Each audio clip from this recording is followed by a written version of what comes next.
Olá, alunos. Na aula de hoje vamos falar sobre o movimento ascensional de um grave. Antes disso, nós devemos saber o que é um grave. Um grave é uma partícula lançada verticalmente, cuja única força que atua sobre ela é a aceleração, a força de atração da gravidade. Nesse movimento, no movimento ascensional de um grave, é importante conhecer a altura máxima atingida pelo grave, o tempo que o grave leva para atingir a altura máxima e o tempo de voo, que é o tempo que a partícula leva para sair do ponto de lançamento e volta e atingir o solo, ok? Vamos começar a fazer a nossa análise. Para já nós conseguimos reparar que a partícula é lançada com uma velocidade inicial e sobre ela atua somente a aceleração da gravidade, porque no nosso estudo nós vamos desprezar a resistência do ar. Desprezando a resistência do ar, o nosso movimento é movimento retilíneo uniformemente retardado, ok? Por quê? Porque a velocidade e a aceleração têm sentidos opostos, ok? Quando isso acontece, o nosso movimento é retilíneo uniformemente retardado. Para podermos analisar o comportamento do grave ao longo da trajetória, nós usamos as equações do movimento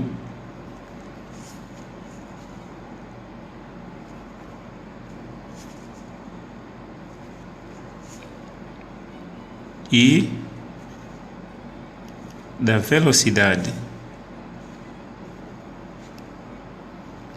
onde essa expressão representa a lei do movimento,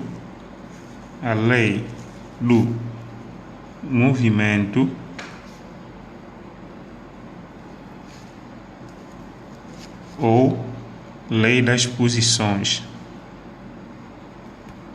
E essa expressão representa a lei das velocidades, ok? Aqui interessa-nos conhecer a altura máxima, o tempo de voo e o tempo de subida. Vamos determinar a altura máxima. A altura máxima nós determinamos a partir da lei das posições.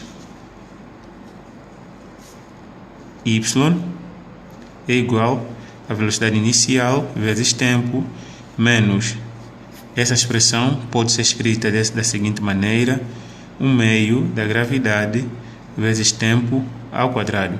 Lembrando que temos aqui o sinal negativo porque a gravidade atua no sentido contrário ao referencial escolhido.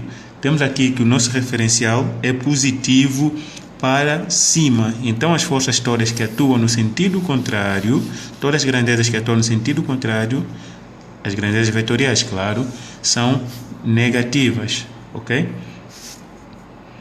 Para determinar a altura máxima atingida pelo projétil, a primeira coisa que nós devemos conhecer é o tempo que a partícula leva para atingir essa altura máxima.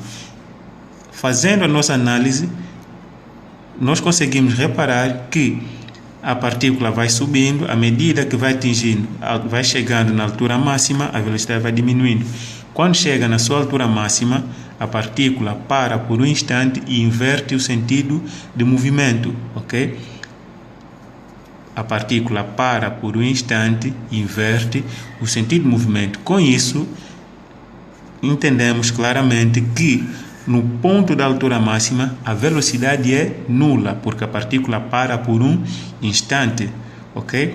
Então, a partir da equação, a partir da lei das velocidades, nós podemos determinar o tempo que a partícula leva para sair do solo até a altura máxima. A velocidade vai ser igual à velocidade inicial menos a gravidade vezes tempo. Nessa expressão, o tempo será o tempo de subida, o tempo que a partícula leva para atingir a altura máxima. Ok? Analisando, chegamos à conclusão que a velocidade na altura máxima é zero. Ok? A partícula para por um instante. Vai ser igual à velocidade inicial, que é a velocidade de lançamento menos a gravidade vezes o tempo de subida.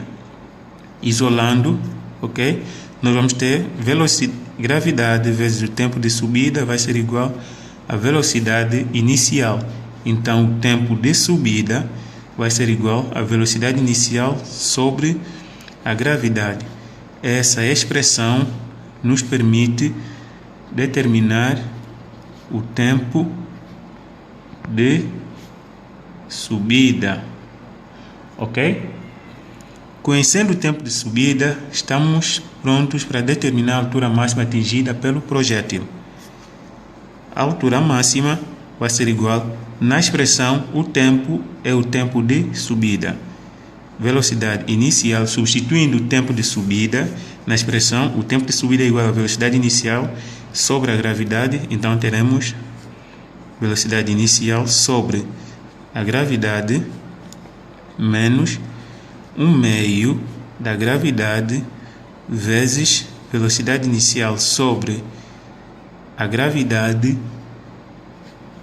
elevado a 2. Y vai ser igual, velocidade inicial vezes velocidade inicial é igual a velocidade inicial ao quadrado sobre a gravidade menos 1/2 da gravidade vezes velocidade inicial ao quadrado sobre gravidade ao quadrado. Podemos simplificar, teremos a seguinte expressão: y é igual a velocidade inicial ao quadrado sobre a gravidade menos 1/2 vezes 2 vezes a gravidade, sobre 2 vezes a gravidade, vezes velocidade inicial ao quadrado. Ok? Essa expressão pode ser escrita da seguinte maneira: velocidade inicial ao quadrado sobre a gravidade menos velocidade inicial ao quadrado sobre 2 vezes a gravidade. Ok, nós não podemos somar, não é? Não temos o mesmo denominador. O que é que nós podemos fazer? Devemos achar o denominador comum das duas frações, ok? Aqui temos 2 e aqui é 1, ok? 2 vezes velocidade inicial vai ser igual a 2 vezes velocidade inicial ao quadrado. 1 vezes velocidade inicial vai ser velocidade inicial ao quadrado. 2 vezes g, que é a gravidade, é igual a 2, que multiplica a gravidade. 1 vezes 2 vezes a gravidade é igual a 2, que multiplica a gravidade.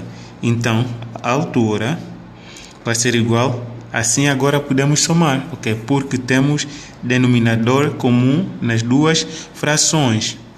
Então, isso vai ser 2 vezes velocidade inicial ao quadrado, menos velocidade inicial ao quadrado, sobre 2 vezes velocidade inicial ao quadrado. Então, a altura vai ser igual 2 velocidade inicial ao quadrado menos velocidade inicial ao quadrado é igual a velocidade inicial ao quadrado. Isso tudo sobre 2 vezes g. Ok? Puxando para cá. Y é a altura máxima, ok? Então, podemos substituir o y por Hmax. Isso vai ser igual a velocidade inicial ao quadrado sobre 2g. Essa expressão nos permite determinar a altura máxima, ok? A altura máxima atingida pelo objeto. A partícula sai do ponto de lançamento e atinge uma determinada altura. Essa altura que a partícula atinge é a altura máxima, certo? Ok. Outra coisa. o tempo quando a partícula sai de um local, aqui nesse caso, ele sai desse ponto, atinge a altura máxima e cai novamente, cai num outro ponto, ao mesmo nível do ponto de lançamento. Então nós podemos dizer que o tempo que a partícula leva para subir é o mesmo tempo que a partícula leva para descer, ok? Então podemos dizer que, nesse caso, o tempo de subida é igual ao tempo de descida. Sempre que essa condição se verifica, que a partícula sai de um ponto e cai num outro ponto ao mesmo nível do ponto inicial, então podemos dizer que o tempo